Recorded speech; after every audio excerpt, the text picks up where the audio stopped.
ఉన్నాయి. సేవకులు అరెస్ట్ కాబడుతూ ఉన్నారు.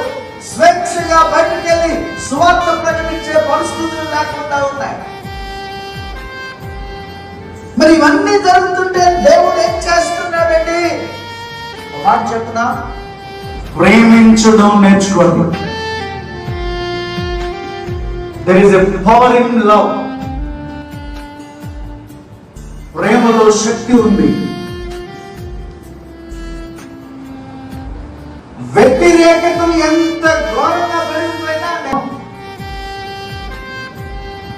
ప్రేమించడమే మనం నేర్చుకుంటే, నేనంటాను ప్రేమకు ఎవరు దూరం కాదు.